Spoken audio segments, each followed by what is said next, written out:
Фамилия, имя, отчество громче. Амурбеков Виктор Нурламбекович. Год рождения. 16.01.2000. Ранее судим? Здесь нет.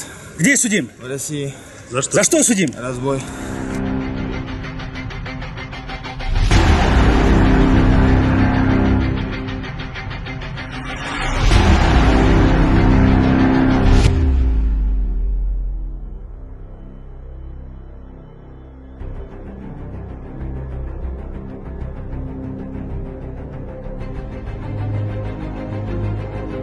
Деньги у вас хранились? Да. Да? Да.